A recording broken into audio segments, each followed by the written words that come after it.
Estamos no ar com mais uma edição do nosso podcast de política aqui no Brasil de Fato, podcast 3x4. Seja bem-vinda, seja bem-vindo. A gente conta com a sua companhia ao vivo a partir de agora, direto dos estúdios do BDF. Eu sou a Nara Lacerda, sigo com você pela próxima hora. Aqui você já sabe, a gente trata dos principais assuntos da conjuntura política e social e econômica também, por que não, do nosso país. Comigo no estúdio, estou aqui com o meu companheiro de redação, José Eduardo Bernardes, que vai nos acompanhar na ancoragem, na condução do podcast 3x4. Eu sou a Nara Lacerda, vem junto com a gente, Zé. Vamos nessa? Tudo bom, gente? Tudo bom quem nos acompanha pelo YouTube, também por outras redes sociais, também quem nos escuta no podcast. Muito obrigado aí por me convidar mais uma vez para participar desse programa, já em clima de nostalgia. Daqui a pouco o Igor tá de volta e assume aqui o lugarzinho dele no 3x4. É sempre um prazer ter o Zé aqui com a gente. E como ele falou, nós estamos ao vivo a partir de agora em diversas redes sociais. Você pode acompanhar o podcast 3x4 no YouTube, no Instagram, no Facebook e também no X, o antigo Twitter. A gente também vai ficar disponível logo depois da transmissão na sua plataforma de streaming favorita. É só procurar lá podcast 3x4 e manda sua mensagem. Agora no ao vivo, depois nas plataformas em que o nosso podcast vai ficar lá arquivadinho para você escutar quando quiser. A sua participação é muito importante para que a gente continue falando sobre comunicação popular. E, gente, vamos falar sobre o tema de hoje. Não tinha como ser diferente. Nós vamos ter que falar sobre o tema da semana, que é a denúncia da PGR, que é a Procuradoria-Geral da República, contra o ex-presidente Jair Bolsonaro e mais 33 pessoas. Eu tenho aqui todos os crimes pelos quais essas pessoas foram denunciadas e vou ler para vocês, porque é bastante coisa. Tentativa de abolição violenta do Estado Democrático de Direito, golpe de Estado, organização criminosa, dano qualificado e grave ameaça contra o patrimônio da União e deterioração de patrimônio tombado. A gente vai falar sobre o significado dessas denúncias, quais são os próximos passos desse processo, o que é que isso traz para a nossa democracia. É a primeira vez desde a redemocratização e desde antes, eu diria, que o Brasil está acompanhando um julgamento por tentativa de golpe. Então é também um momento histórico. Então a gente vai trazer todos esses detalhes aqui no nosso podcast hoje para entender melhor a importância, o significado, o simbolismo desse momento e o que é que pode acontecer a partir de agora. É isso, né, Zé? É isso, e para analisar o tema, a gente convidou o Bruno Salles Ribeiro, que é advogado criminalista, mestre em Direito pela USP e coordenador do Grupo Prerrogativas. Tudo bom, Bruno? Bem-vindo ao 3x4. E eu já gostaria de começar esse nosso papo com uma pergunta, já jogando a bola aí para você. O que acontece a partir de agora? A denúncia foi apresentada pela PGR, né, pelo Procurador-Geral da República, Paulo Gonet. Essa denúncia vai agora para o STF, Supremo Tribunal Federal. O Alexandre de Moraes, que é o relator do caso, já deu 15 dias para que as defesas se posicionem. Isso é por regimento, pela lei, né? As defesas têm esse prazo, não tem nada assodado, não tem nenhuma correria a mais aí. É um prazo legal que as defesas têm para se pronunciar. Esse caso ele vai para a primeira turma, né? Vai ser julgado pela primeira turma. Alexandre de Moraes, Carmen Lúcia, Luiz Fux, Cristiano Zanin e Flávio Dino. São 5 ministros do Supremo Tribunal Federal que devem participar desse processo. A bola é contigo, Bruno. Vamos lá. Vamos lá, bom dia, hora do almoço, bom dia, meio boa tarde para todas e todos. Se forem pessoas igual a mim que gostam de almoçar cedo, já é boa tarde. Se não, fique com o bom dia. Obrigado pelo convite. Vamos falar um pouquinho aqui sobre essa denúncia, sobre os próximos passos. E qualquer dúvida que vocês tiverem, me interrompam aqui, porque advogado costuma falar muito, tá? Então, sobre próximos passos, você já adiantou. Uma vez que é oferecida uma denúncia, segundo o nosso Código de Processo Penal, a defesa, na verdade, o réu é citado para apresentar uma defesa em 10 dias. Isso o nosso Código de Processo Penal que diz. No entanto, a gente tem um regime específico aqui, que é do regimento interno do STF. E segundo o artigo 231, esse prazo é de 15 dias para o oferecimento dessa resposta. Tá? Esse prazo já foi aberto. O ministro Alexandre de Moraes já determinou a citação dos réus para apresentação dessa resposta aí em 15 dias.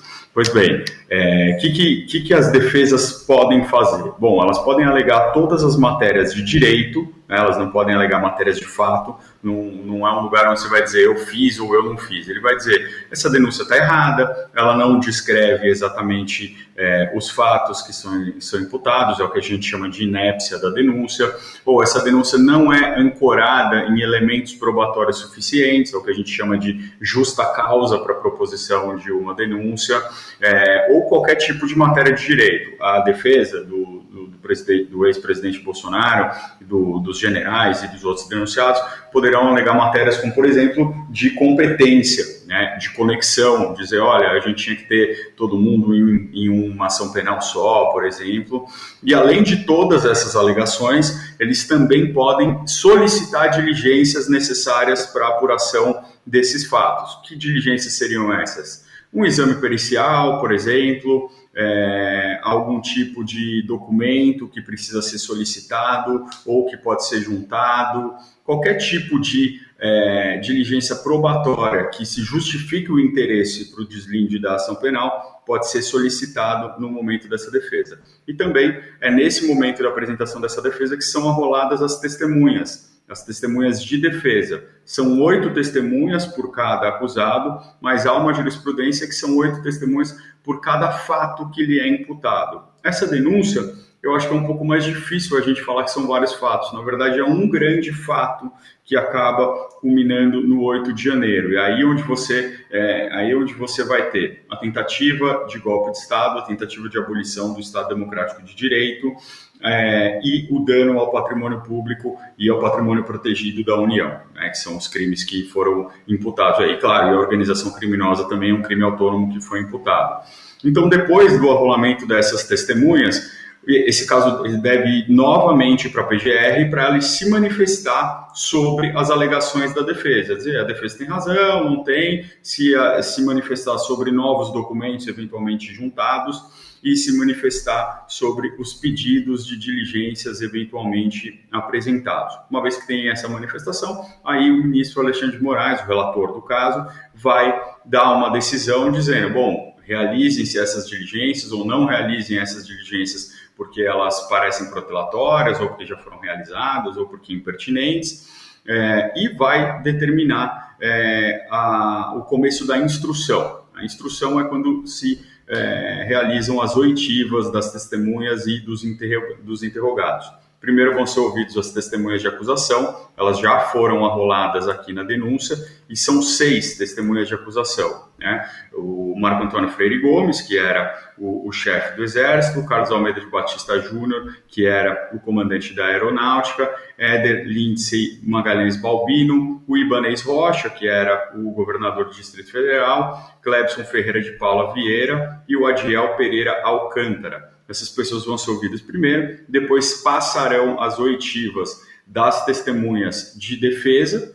Depois das testemunhas de defesa, finalmente ocorrerá o interrogatório dos acusados. É quando os acusados vão ser ouvidos e vão poder apresentar as suas versões, exercer o seu direito de defesa diretamente, o que a gente chama de autodefesa.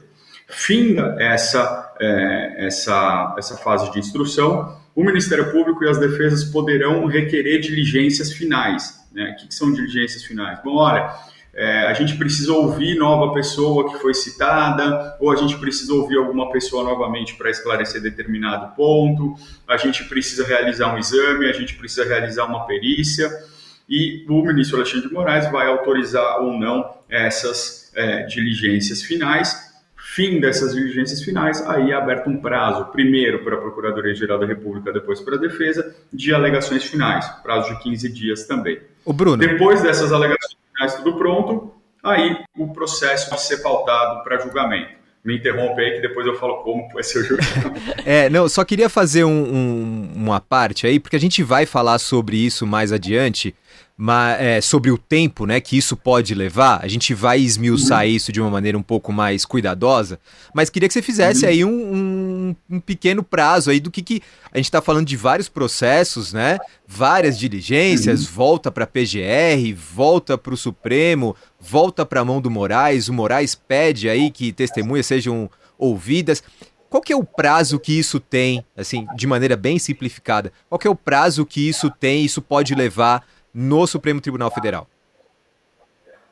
Essa é a pergunta que todo advogado odeia e se recusa, porque, na verdade, depende de muitas coisas que estão em aberto, né? De várias coisas que eu coloquei aqui, por exemplo, se tiver uma diligência autorizada para fazer um exame pericial, quanto tempo isso pode levar, né? Então, é um pouco difícil. No entanto, como já me fizeram bastante essa pergunta, eu já fiz uma estimativa ontem à noite. Então, vamos lá, 15 dias para apresentar a resposta à acusação. Precisa ser citado para começar esse prazo. A gente já viu que o Bolsonaro foi citado, os outros réus a gente ainda não sabe. Então vamos colocar um mês aí para 15 dias para citação, mais 15 dias para apresentação da defesa. Aí depois a PGR tem que se manifestar, tá? Vamos colocar uns 15 dias. Aí o relator vai se manifestar sobre esses pedidos, a gente joga mais 15 dias. Se não tiver nenhuma diligência a ser realizada, ou se essas diligências puderem ser realizadas paralelamente à instrução, vai começar a instrução. A gente vai ter 6 testemunhas de acusação, cada defesa pode rolar até 8 testemunhas, são 8 réus, 8 vezes 8, 64. A gente pode ter até 64 oitivas de testemunhas de defesa. Depois, mais 8 interrogatórios. Então, a gente pode estimar por volta de 80 oitivas. Eu considerei aí que dá para, em uma audiência, a gente fazer 6 oitivas de testemunhas. Então, a gente está falando aí de pelo menos umas 14 audiências. Tudo estimativa, claro, né? E a gente tem que lembrar que todas essas testemunhas têm que ser intimadas, o que leva tempo. Vai ter que expedir, a intimação oficial de justiça vai para lá. Então, eu estimei aqui uma instrução, se ela correr bastante rápido, no mínimo meses, tá? Se a coisa for bastante encrespada, aí é coisa de 1 ano, mas eu acho que a gente pode ficar no meio, vamos chutar aí uns 6 meses, tá? Então, 6 meses, encerrou a instrução, as defesas vão apresentar os requerimentos finais, tá? Vamos dizer que também não tem nenhuma perícia, nem nada que leve muito tempo, vamos chutar aí também mais 1 mês aí nessa fase de requerimentos finais, mais 1 mês para apresentação das alegações finais, né? 15 dias para a PGR, mais 15 dias para as defesas, e aí o caso está pautado. Então, a instrução, tá? Só essa fase de instrução aí e de defesa, dá para a gente estimar aí em coisa de uns 6 meses, mais ou menos, a 1 ano. E aí vai começar o julgamento. Para começar o julgamento, é o revisor que vai pautar isso, não é nem o relator, tá? Então, o revisor pode pautar isso quando ele achar que o processo está maduro. Não tem prazo para isso. O caso do Lula, por exemplo, lá no TRF, a gente lembra que o revisor pautou em segundos, né, minutos. O normal é que isso demore alguma coisa, de repente de 1 semana, 15 dias. Às vezes é muito mais, às vezes para pautar o julgamento demora 3, 6 meses. Eu duvido que um julgamento dessa importância demore tanto. Deve ser pautado rápido, né? E aí vai começar o julgamento. Nesse julgamento, vão ser franqueadas a acusação e a defesa a possibilidade de sustentação oral, né? Então, primeiro vai começar o ministro Alexandre de Moraes apresentando o relatório do processo, depois abrindo para a Procuradoria-Geral da República fazer as suas alegações orais, e depois as defesas. As defesas vão ter aí também 1 hora cada um, segundo o regimento, para fazer as suas defesas. Então, a gente pode estimar aí que vão ser várias sessões para que esse julgamento acabe terminando, né? Eu chuto pelo menos 6 sessões de julgamento pela primeira turma para que a gente coloque isso. Tem 2 sessões na semana, né? Pode aumentar um pouco, eles podem fazer. Então, é uma coisa de 1 mês, mais ou menos, também, só para o julgamento, depois estiver tudo pronto. Então, para encurtar a coisa, eu estimo algo entre, assim, muito, muito rápido, pelo menos 7 a 8 meses, né? Algo normal, 1 ano e meio, mais ou menos. É importante... Para ter a decisão que ainda não é final, porque ainda vão caber alguns recursos em relação a isso, tá? Sim, importantíssima essa colocação, né, gente? A gente tem o direito à ampla defesa, o direito a recursos, e o Supremo Tribunal Federal, a PGR, explicitamente estão seguindo regra a regra para não haver questionamento. Uma outra coisa que chama atenção é que esse prazo que o Bruno traz, obviamente é uma previsão, né, gente? Não vai acontecer isso cravado, são possibilidades que o nosso entrevistado está trazendo aqui, mas certamente isso respinga nas eleições de 2026, né, Zé? Se não tiver terminado, se ainda tiver em curso, o que quer que seja que esteja acontecendo, esse tema vai ser debate no pleito, né, amigo? O que você acha? Tem sido, inclusive, um ponto do STF, né, de não levar esse julgamento até 2026, que é um ano eleitoral, né? São eleições importantíssimas, eleições presidenciais. O Brasil, a gente acompanha no dia a dia, tem um ambiente político cada vez mais hostil. Então o STF tem tentado brecar aí o ano de 2025 como um limite para que isso não se estenda com o ano de 2026 e aí contamine o processo eleitoral. Pode ter alegação do Bolsonaro de que foi prejudicado por conta disso, foi preso durante um ano eleitoral, enfim. Há muitos elementos aí, acho que deve terminar em 2025 mesmo. E outra coisa, eu vou pedir permissão, a gente conversou muito sobre o que a gente ia tratar aqui com você, Bruno, e tem um ponto, Zé, que eu queria que a gente colocou mais pra frente, mas eu queria trazer, porque eu acho que se encaixa nessa primeira parte que a gente vai viver a partir de agora, que o Bruno estava explicando pra gente. Bruno, tem gente dizendo que a defesa do Bolsonaro pode questionar o Alexandre de Moraes no meio disso tudo, porque ele está no inquérito das fake news. Então, o momento desse questionamento, pelo que você explicou pra gente, é agora, né? Nesses próximos momentos que a defesa tem para apresentar essa primeira parte do que ela vai trazer para esse processo. É isso mesmo, Bruno?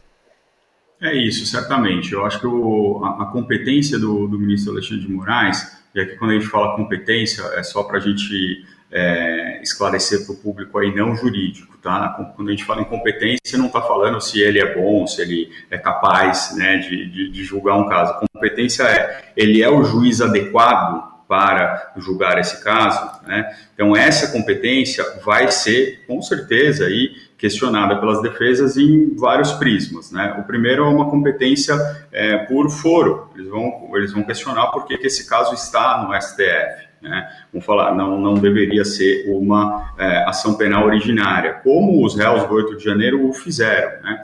Mas o STF já decidiu aqui de maneira ampla e unânime de que ele é sim competente para julgar esses casos. Também pode ter um questionamento em relação à imparcialidade do ministro Alexandre de Moraes do ponto de vista da suspeição, por quê?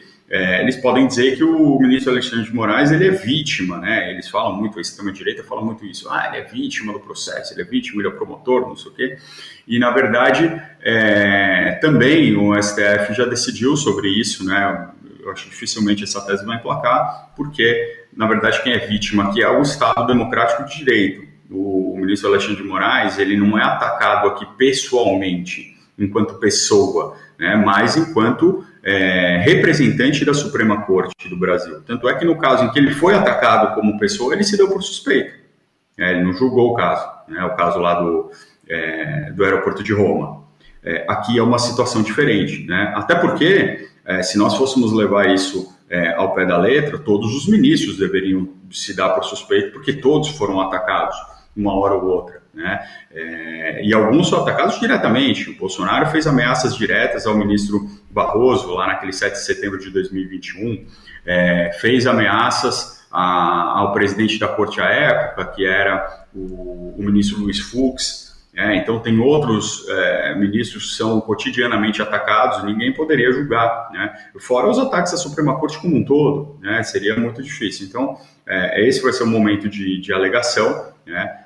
E aí as defesas vão converter isso. Acho que são importantes. Eu acredito que virão essas alegações, mas a gente também já tem aí um precedente do Supremo Tribunal Federal em relação a elas.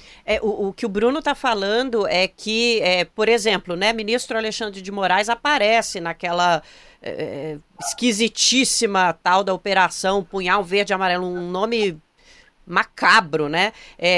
Aparece como uma pessoa que está ali representando um poder. Então, acho que é nessa linha, né, Bruno? Ele não aparece pessoalmente. Se ele não fosse ministro do Supremo, não apareceria ali. Então, o ataque contra ele, na verdade, é uma forma de ataque à instituição, portanto, à democracia. É essa a leitura, Bruno? Porque surgiu essa dúvida aqui entre a gente achou melhor esclarecer.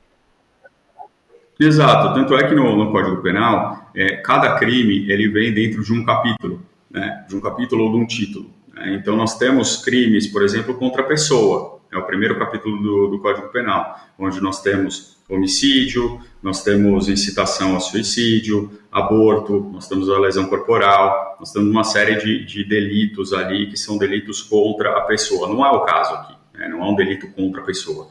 Esses crimes que nós estamos falando são crimes contra o Estado democrático de direito. Então, quem é a vítima principal, a vítima imediata desse crime é o próprio Estado democrático de direito. Né? Essa é a interpretação que o Supremo Tribunal tem feito, embora, claro, que o Estado democrático de direito também é representado por pessoas e a gente viu aí planos para um atentado à pessoa. Mas, novamente, não é porque o Alexandre de Moraes, na sua vida pessoal, né, traiu alguém, cometeu adultério com outra pessoa, não. Porque claramente por conta do seu papel como presidente do Tribunal Superior Eleitoral e como ministro do STF.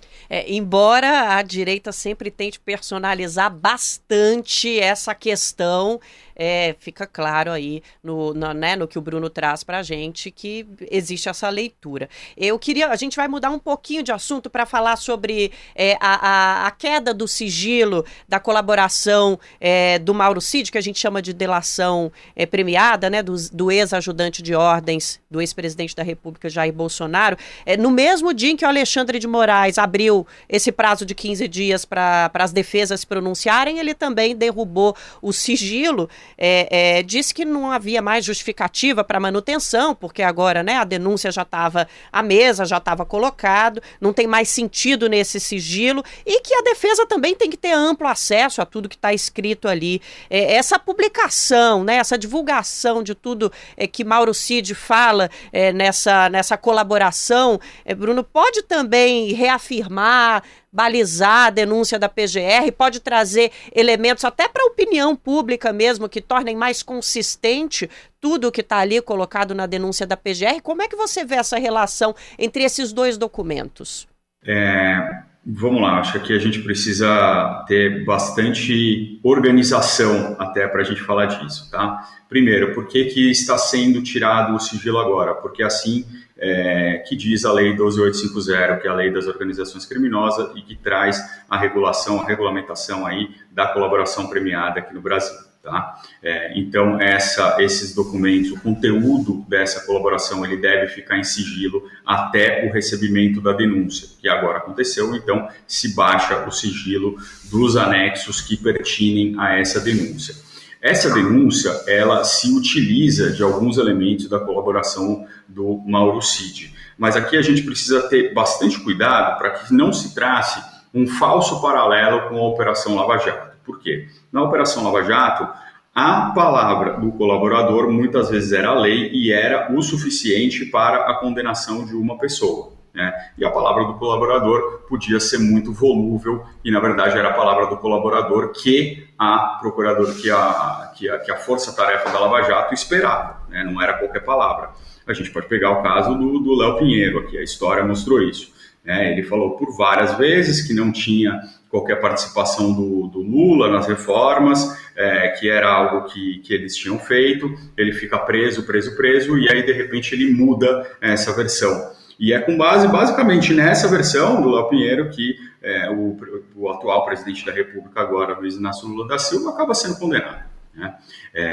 Não tinha ali elementos de corroboração que pendessem para um lado ou para o outro. No final foi uma palavra que não tinha, depois uma palavra que tinha, e depois um bilhete que ele escreve dizendo que não era aquilo também que ele tinha dito. Né? Aqui, no caso, a gente tem um colaborador bastante problemático, o Mauro Cid, né, porque ele também é errático. No entanto, a gente tem uma diferença gritante.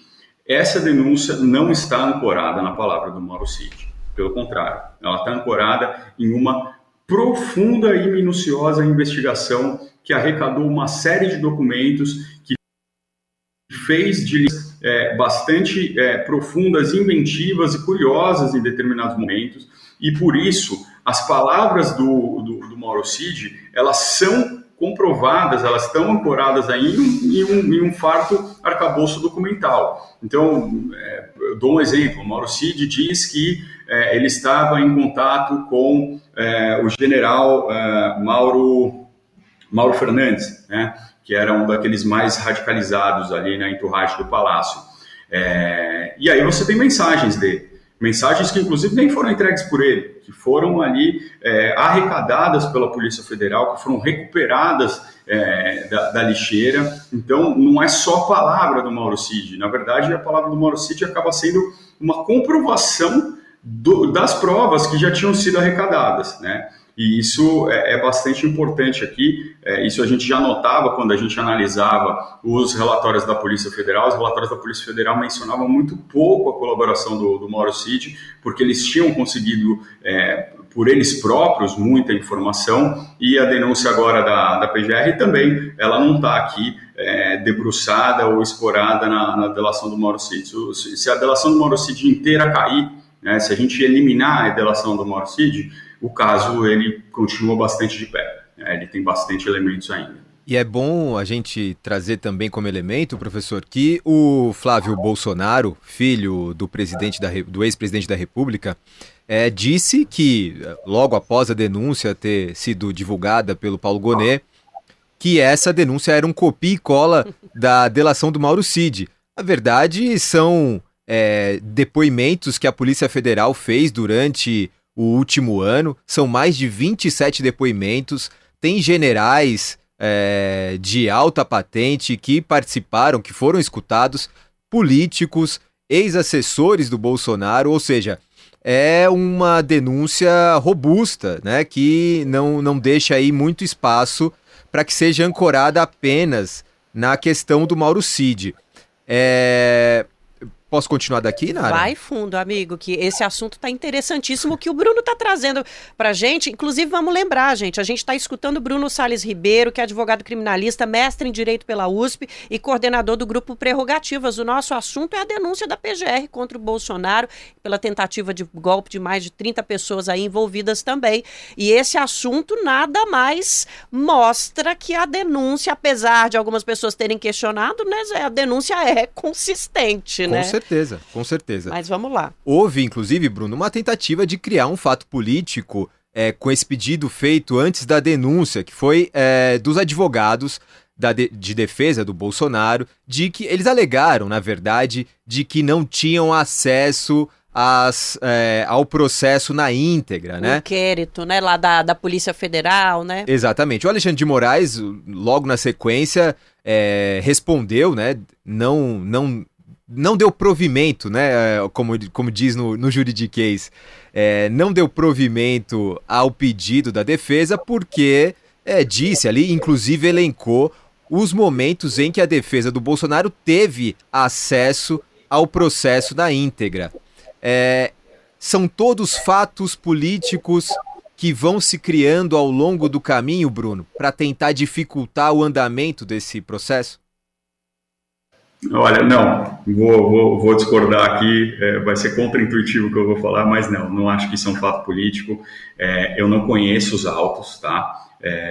Acho que poucas pessoas conhecem os autos, porque a gente está falando aqui de uma miríade de processos e expedientes e autos, então são muita coisa. No entanto, esse é um pedido que todas as defesas fazem, tá? E é sempre um conflito, tá? Vai ser sempre um conflito. É claro que você tem um inquérito, esse inquérito pode ter algumas informações, mas ali não está completo. Por exemplo, se você tem uma busca e apreensão, vão ser arrecadados uma série de documentos. A defesa tem o direito de acessar todos os documentos, inclusive se forem físicos, tá? Eu posso ir lá no depósito e falar, eu quero, a defesa, por exemplo, fala, eu quero ver a agenda do general Heleno, aquela da Caixa Econômica Federal, onde ele escreveu ali as coisas sobre o plano inicial, né, sobre esse golpe de Estado aqui, segundo a própria denúncia, tá? Na denúncia eles chamam de construção da mensagem e mostra ali as primeiras anotações do general Heleno sobre como deveriam fazer uma campanha aí, um discurso sobre urnas e votações, e ele coloca lá que é válido continuar a criticar a urna. Então, a defesa tem o direito disso, tá? Se foram apreendidos 10 celulares, a defesa tem o direito de acessar os 10 celulares. Se foram periciados, ela tem o direito de ver tudo isso, né? Então, isso sempre é uma briga. Qualquer processo, isso vai ser uma briga, isso vai ser um pedido muito importante da defesa. E claro, o Bolsonaro tem advogados excelentes, né? O ministro Braga Neto também tem um advogado excelente, eles estão fazendo o papel deles como advogados. Não acho que isso seja um fato político de forma alguma. Isso tem que ser resolvido no processo, né? Não dá nem para a gente comentar aqui para saber se foi dado todo acesso ou não. Isso só no processo, não dá para a gente comentar o processo, né? A gente nem poderia fazer isso daqui, então isso é lá nos autos que vai ser resolvido, mas esse é um pedido necessário e eu acho que essa briga vai continuar. A gente sempre fica brigando, não, mas a gente teve acesso a isso, mas não teve acesso àquilo, e aí a gente, como defesa, né, pensando aqui como defesa, com a boca enviesada aqui pelo cachimbo do direito de defesa, a gente sempre vai brigar para ter acesso a tudo isso, isso é importante, isso é natural, tá? Sem dúvida. Olha, gente, a gente já vai seguir com essa conversa, mas antes da gente continuar falando sobre a denúncia da PGR, por conta da tentativa de golpe, que agora já está lá no Supremo com espaço, né, prazo aberto para as defesas, eu queria fazer um convite para você que está nos ouvindo. Se você quer saber mais sobre os bastidores das nossas produções, como é que a gente faz comunicação popular, os bastidores aqui do 3x4, assine a nossa newsletter, o nosso boletim, para a gente não ficar falando em inglês aqui também, né? Vai lá, então, no link brasildefato.com.br/boletim e se inscreva, é de graça, acompanhe a nossa produção, acompanhe o nosso fazer jornalístico e como a gente está trazendo a comunicação popular. Faça os seus comentários também nas redes sociais, entra nesse debate, porque só dá para fazer comunicação popular com você sempre perto e lutando com a gente. Bom, vamos continuar a nossa conversa então, porque tem alguns temas que está todo mundo querendo falar a respeito, né? E a gente não pode trazer previsões aqui, não podemos dar uma, né, de quem está prevendo o futuro, mas é preciso que a gente consiga trazer também, né, Bruno, alguns elementos técnicos, porque apesar do meme, né, Bolsonaro preso amanhã, que está todo mundo levando para as redes sociais, a gente sabe que tem, né, um cumprimento de etapas que precisa ser colocado em prática, porque isso é o que dá garantia, né, para a nossa lei, enfim, para que seja aplicado, inclusive, o amplo direito à defesa.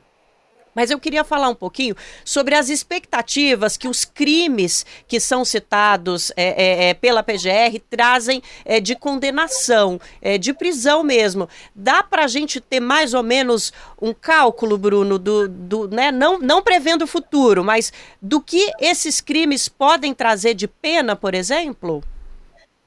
Olha, dá e não dá. Tá?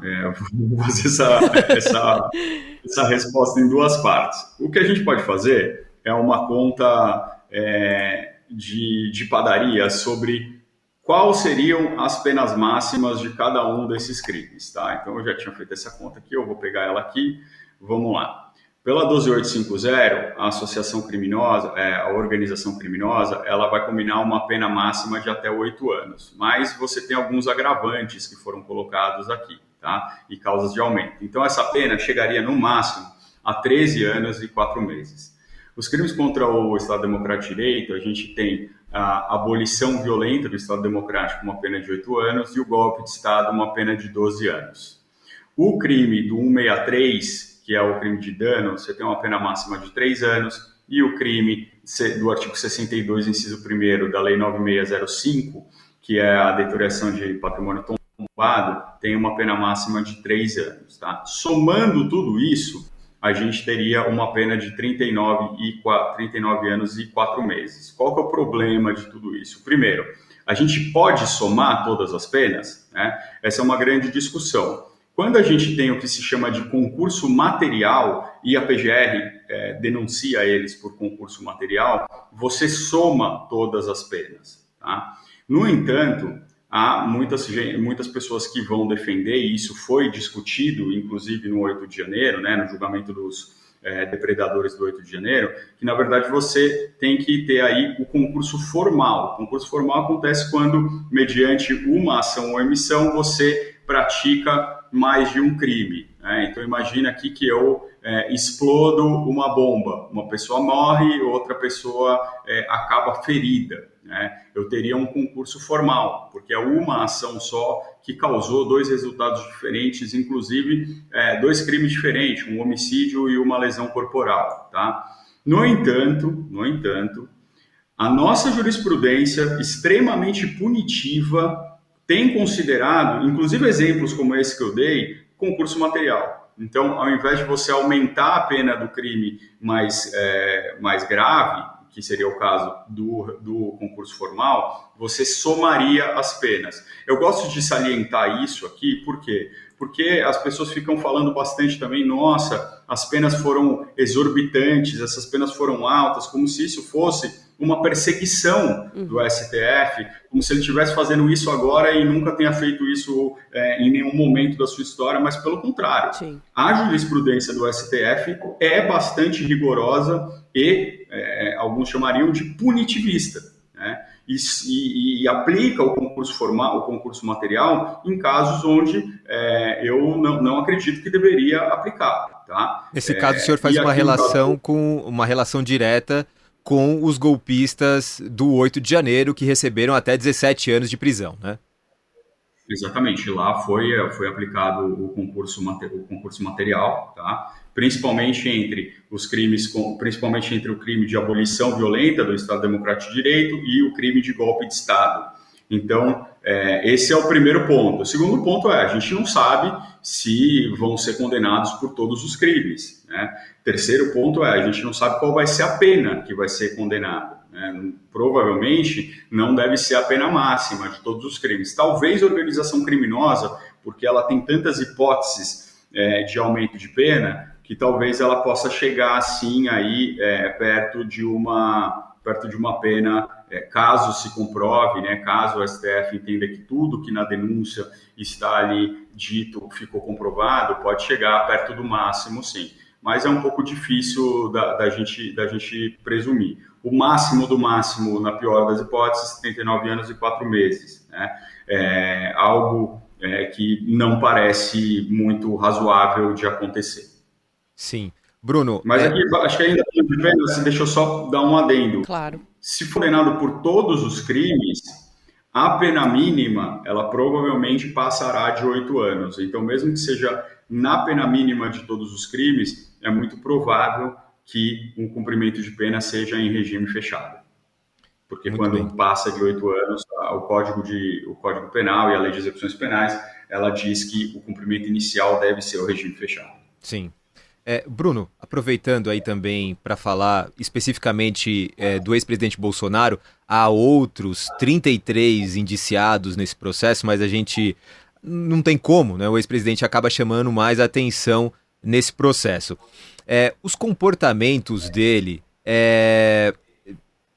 há alguma questão aí que pode levantar uma prisão antecipada, uma prisão preventiva? E aí eu vou fazer aqui uma relação. O ministro Alexandre de Moraes já deu um primeiro passo nesse sentido, retirando o passaporte do ex-presidente numa operação lá no ano passado, na casa dele em Angra dos Reis, né? Há algum movimento que possa levantar esse tipo de suspeita? E aí faço um outro adendo. Parte desses golpistas do 8 de janeiro escaparam para a Argentina, né? O Brasil teve que emitir aí ordens de prisão por conta disso, porque eles estavam na Argentina. Mesmo sem o passaporte, o sujeito vai lá e passa com RG, com um documento de países que fazem parte do Mercosul. A justiça deve ter alguma cautela aí com o Bolsonaro nesses próximos meses, nesse processo que deve durar aí, como você falou, explicou pra gente, até 1 ano? Olha, vamos lá, a possibilidade de uma prisão preventiva é uma possibilidade que, no papel, na sistemática do nosso Código de Processo Penal, deve ser a exceção de todas as exceções, tá? Antes de uma prisão preventiva, a gente precisa ver se não é adequada uma medida cautelar diferente da prisão, como, por exemplo, a apreensão de um passaporte, como, por exemplo, a proibição de contato entre as partes, o que também foi decretado pelo ministro Alexandre de Moraes durante as investigações, tá? Então, a prisão preventiva, ela só pode ser decretada em algumas hipóteses. Garantia da ordem pública, que é algo bastante genérico e eu diria que é a fundamentação da maior parte das decisões de prisão preventiva. Tem algo ligado à periculosidade, à violência, à possibilidade de reiteração, ao perigo dessa pessoa se manter em liberdade, mesmo ainda não condenada, né? Também pode ser decretada como garantia da ordem econômica, quando a gente vê aí possibilidades de dilapidação patrimonial, quando a pessoa tenta mandar dinheiro para fora do país para que não seja apreendido, coisas do tipo, tá? E aí, dois que são também bastante importantes. Conveniência da instrução criminal. O que é isso? É quando se percebe que em liberdade esse acusado coloca em risco o próprio processo. Como que isso pode acontecer? Combinando versões, intimidando testemunhas, né, dizendo se você depor, eu vou te matar, vou fazer alguma coisa com você, com a sua família, né? Ou para assegurar a aplicação da lei penal. O que é assegurar a aplicação da lei penal? É quando você percebe que a pessoa pode fugir, pode se evadir, pode sumir, né, se ela não for presa. Então, o que a gente vê mais próximo aqui? O Bolsonaro ele já tem uma cautelar relativa à conveniência da instrução criminal, ou seja, você não pode conversar com outros indiciados, inclusive há aquela proibição dele conversar com Valdemar da Costa Neto, que inclusive um parlamentar disse que eles conversam o tempo inteiro, né? Um parlamentar ou um governador, agora não me lembro. E ele também tem uma cautelar para assegurar a aplicação da lei penal, que é a apreensão do seu passaporte.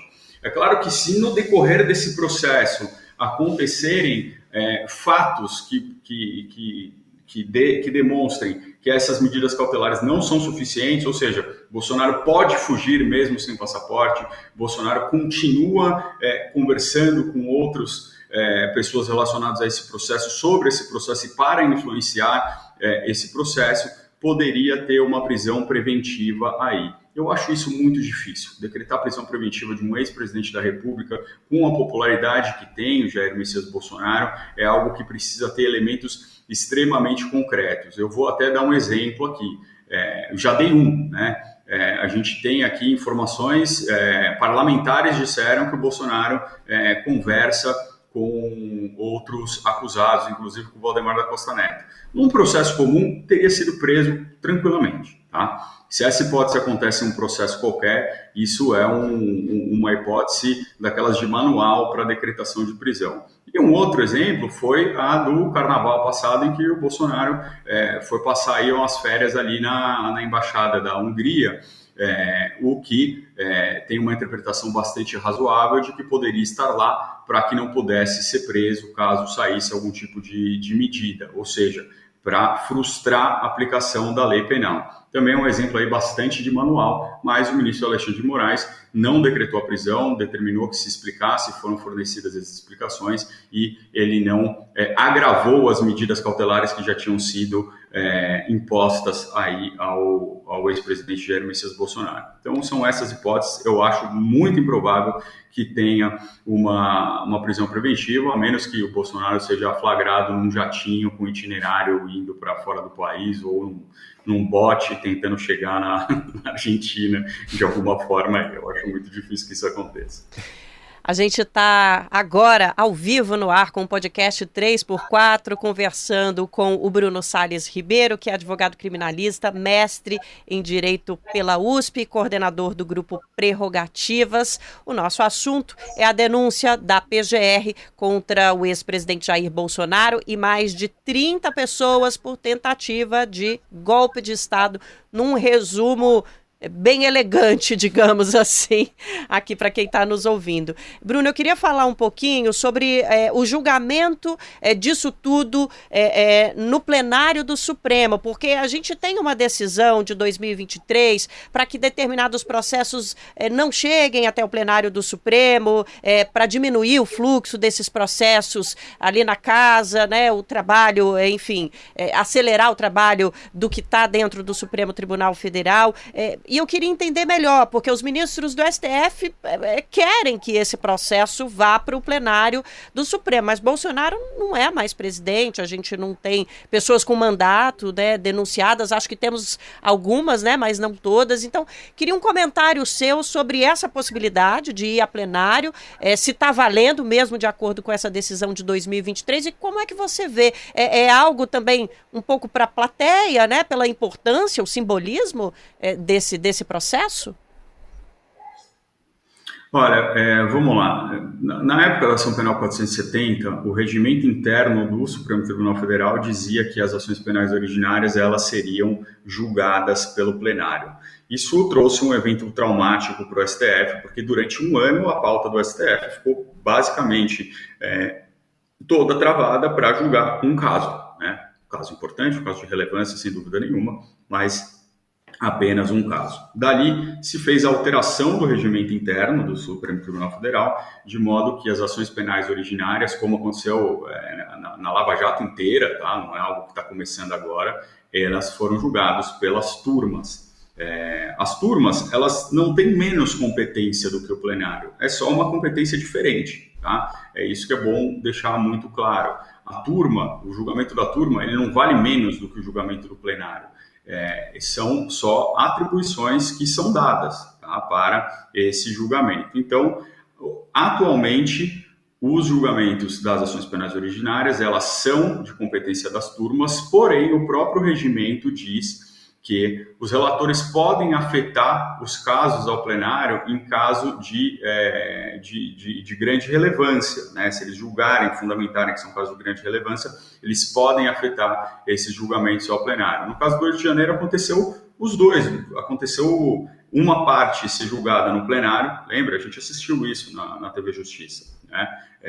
Por causa da relevância, mas a maior parte foi julgada nas turmas. Então, sim, pode haver uma afetação para o plenário, só que é isso, né? Como eu disse, a gente aí teria no mínimo 6 sessões na turma, quando a gente está falando de 5 pessoas. Se a gente for ouvir o voto, na verdade, de 11 pessoas, a gente pode estar colocando aí muito mais sessões para o julgamento aí desse caso. Então, eu acho difícil que saia da turma, que seja julgado na turma e que eventuais recursos podem ser levados para o plenário, né? Depois de uma eventual condenação ou absolvição, as partes podem apresentar os embargos de declaração, que inclusive estão sendo julgados aí, estão sendo processados nos casos dos golpistas do 8 de janeiro, e se tiver alguma divergência, ou seja, se a decisão não for unânime, podem ser apresentados embargos infringentes ou embargos de nulidade, dependendo aí da divergência que houve na turma, tá?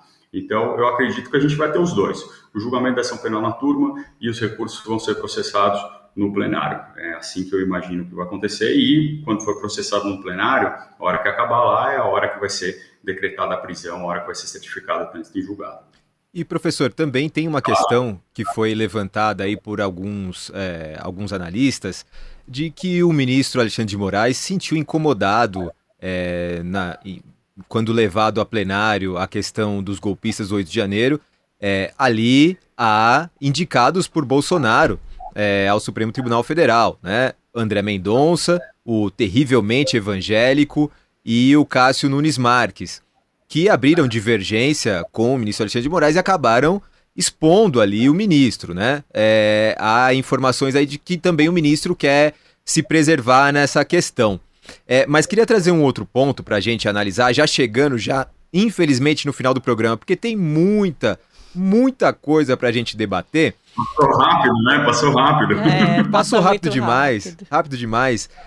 Mas queria falar com o senhor sobre alinhamento internacional do Bolsonaro à extrema-direita. O Donald Trump, na verdade não o Donald Trump ex-presidente da República, mas as corporações, os grupos ligados ao Donald Trump processam nesse momento. Isso saiu no dia seguinte, né, a denúncia da PGR, um processo contra o Alexandre de Moraes por censurar, supostamente, né, censurar pessoas de direita nas redes sociais. E aí acho que eles fazem uma relação, obviamente, com a atuação do ministro Alexandre de Moraes em relação ao Elon Musk e a proibição, o veto do X enquanto ele não se restabelecesse, não tivesse ali um suporte legal no Brasil. Como é que essa influência dos Estados Unidos, do presidente Donald Trump, do Elon Musk, que faz parte ali do governo do Donald Trump e que parece estar dando as cartas de maneira muito clara ali, como é que isso pode influenciar também no julgamento aqui? O ministro Alexandre de Moraes pode ser influenciado por essa pressão externa? Eu acho muito difícil, né? No julgamento eu acho muito difícil ter qualquer tipo de pressão. Essa ação proposta contra o ministro Alexandre de Moraes, as pessoas que conhecem um pouco de direito internacional, que não é meu caso, tá? Então estou passando opiniões de terceiro aqui, dizem que, enfim, ela é absolutamente inexequível, né? Você não pode processar uma autoridade pela sua própria judicância, inclusive em território estrangeiro. É muito provavelmente que a ação não seja nem conhecida, não seja recebida, né? E se for recebida, se a gente tiver uma hipótese maluca de uma condenação do ministro Alexandre de Moraes, ela não pode ser exequível aqui no Brasil, né? Então, me parece mais um instrumento de pressão política do que qualquer tipo de coisa, né? Agora, a organização, a internacional da extrema-direita é uma realidade, isso a gente não pode negar. A gente vê que tem sim uma coordenação, que existem pautas comuns da extrema-direita, mas o quanto o Trump vai ligar para o processo daqui é algo difícil dizer, né? A gente viu o Trump agora dando sinais completamente opostos na relação Ucrânia e Rússia, né? De repente ele dá um cavalo de pau e deixa o Zelensky a sua própria sorte, e depois de deixar a própria sorte ele vai para cima do Zelensky chamando ele de nazista, de fascista, né? Tudo isso por conta da pressão que ele coloca no Zelensky para que ele entregue aos Estados Unidos as jazidas de metais raros, que o Zelensky, enfim, como presidente da República, ele razoavelmente se recusa, né? Seria como alguém vir aqui e pedir para a gente entregar o aquífero Guarani, por exemplo, ao controle estrangeiro. Me parece algo bastante difícil do ponto de vista de soberania nacional, do ponto de vista geopolítico. Então é difícil saber como que vai ser esse tipo de interação, como que o governo americano vai falar, e quando a gente vê as perguntas sobre o Brasil, ali, né, ainda na posse do Trump, você vê que ele não dá muita importância para isso, né? A entourage bolsonarista que foi lá para Washington não conseguiu chegar perto do Trump, não conseguiu ter acesso a nenhum dos bailes. Ele vai, se eu não me engano, a 3 bailes, né, na noite da posse, não conseguiram acesso a nenhum deles. Não ficaram no frio lá. Não conseguiram tirar nenhuma foto perto dele, né? Então, por mais que eles queiram se associar a isso, é muito difícil a gente saber como que o Donald Trump vai olhar para ele. Mas não é do ponto de vista institucional, mas do ponto de vista comunicacional, em relação às Big Techs, né? Que aí a gente tem, sim, a gente viu um engajamento pessoal e bastante agressivo do Elon Musk em relação ao caso do Alexandre de Moraes aqui no Brasil, né? Xingando, ameaçando, indo para cima do ministro Alexandre de Moraes e, no final, recuando, né? O ministro Alexandre de Moraes, ele foi, bateu, riscou uma linha no chão, e o Elon Musk teve que recuar de algumas decisões que ele tinha imposto aqui.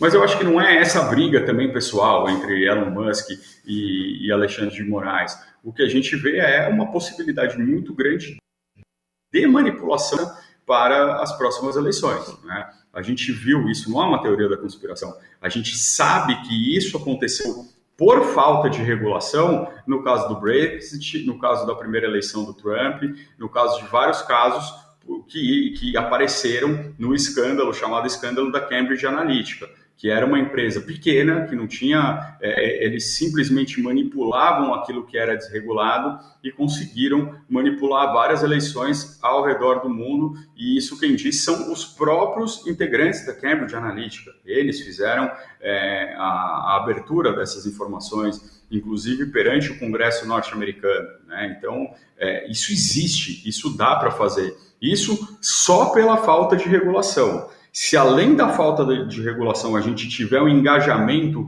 dos controladores dessas redes sociais, e é isso que parece que está acontecendo, né? Elon Musk, além de dono do X, ele faz parte do governo norte-americano hoje em dia, né? Ele tem um cargo na Casa Branca e ele tem uma posição política e ideológica muito clara contra a esquerda, contra o que ele chama de cultura woke, contra o que aqui seria chamado aí pejorativamente de identitarismo. Então, isso é o que causa bastante medo. O quanto essa manipulação algorítmica não pode direcionar a tomada de decisões democráticas nos países. Eu tenho muito mais medo disso do que a imposição de sanções internacionais, do que pressão da OEA, por exemplo, diretas, né? Eu acho que a gente não está falando aqui nem mais do soft power, a gente está falando de algo muito mais difuso, muito mais micro, que é a manipulação da própria democracia. A democracia, ela prescinde necessariamente de uma certa homogeneidade de informação que as pessoas possam receber e possam tomar suas decisões. Na medida que você consegue manipular isso, você está hackeando o processo democrático, hackeando de uma forma aí indelével, né? Que a gente não vê muitas soluções, senão pelo menos um primeiro passo à regulação das redes sociais e dos grandes conglomerados aí de comunicação. E é um assunto importantíssimo. Eu quero chamar a atenção para uma frase que o Bruno trouxe nessa última reflexão aqui no podcast 3x4. Não é teoria da conspiração, é fato. Fato confirmado, inclusive por quem o pratica. Esse é o ponto de maior atenção, eu acho que de todos os países, das nações do mundo em relação à manutenção das nossas democracias. A gente está ouvindo o Bruno Salles Ribeiro, que é advogado criminalista, mestre em Direito pela Universidade de São Paulo, a nossa USP, e coordenador do Grupo Prerrogativas. E agora o Bruno vai trazer para a gente uma dica cultural. Depois dessa aula que a gente teve, a gente quer saber também o que você nos recomenda artisticamente, culturalmente, para que a gente continue seguindo aí o resto da nossa semana, Bruno, encarando os fatos do dia a dia. Vamos lá. É só a dica ou tem que explicar? Eu acho que a gente tem aí 1 minutinho e meio que você pode trazer um pouquinho de contexto para a tua recomendação. Qualquer coisa eu te interrompo para a gente ir para os nossos créditos. Vamos lá, eu vou indicar o podcast e o livro homônimo do Rui Tavares, que é o Agora, Agora e Mais Agora. 6 memórias do último milênio, na verdade 5 memórias do último milênio, que é um livro maravilhoso, um dos melhores livros que eu já li na minha vida, e que tem um podcast também. O podcast saiu até antes do livro. Vou dar um spoiler, ele faz uma história dos últimos 1000 anos, de 1948 a 1948, onde ele vai contar a história desse rio subterrâneo, como ele chama, que é o direito à dignidade da pessoa humana. É um livro fantástico, é um livro muito gostoso de ler, é um livro de história que conta a história das pessoas lá do B da história que a gente nunca ouviu, como, por exemplo, Mary Wollstonecraft, que foi filha da Mary Shelley e filha de um grande anarquista, né? E que também foi uma das primeiras aí do movimento feminista, chamado proto-feminista, antes, inclusive, de existir aí um conceito de feminismo, né? Maravilhoso livro, é esse que eu recomendo. Ou leiam o podcast, vocês vão ficar viciados, eu tenho certeza. Que bacana, hein? Que bacana. Nossa, fiquei com muita vontade, tanto de ouvir quanto de ler. Obrigada demais, Bruno. Valeu pela participação. Quero muito te agradecer por ter estado aqui conosco. Estamos chegando ao finzinho do nosso podcast. José Eduardo Bernardes, mais uma vez, obrigada pela companhia aqui no estúdio e por esse período também substituindo o Igor que você teve aqui com a gente. Valeu demais pela parceria, companheiro. Obrigado pela recepção, gente. Muito bom o programa, que siga agora no ao vivo com cada vez mais sucesso. É isso. Bruno, valeu, viu? Um abração, tchau. Valeu, gente. Um abraço, tchau. É isso, a gente agradece também você que ficou com a gente, que ouviu o nosso podcast, que acompanhou, fez comentários. Comunicação popular só dá pra fazer junto, viu? Vamos para os nossos créditos, então. Lua Gattinone, valeu nossa equipe técnica. O 3x4 é apresentado por mim, Nara Lacerda, e pelo meu colega de redação, José Eduardo Bernardes. A direção é de Camila Salmásio, direção de imagem, Gabriela Pérez. Os nossos comentaristas são Juliane Furno, João Pedro Stedley e José Genuíno. Produção e roteiro, Michele Carvalho. Trilha sonora original, Alejandra Luciani. Edição e sonorização, Lua Gattinone. Identidade visual, Rafael Canoba. No Brasil de Fato, a coordenação de redes é de Rafaela Cury, a coordenação de rádio e TV é de Muniz Ravena e a direção executiva é de Nina Fidelis. 1 em ponto, até semana que vem com mais podcast ao vivo aqui no Brasil de Fato.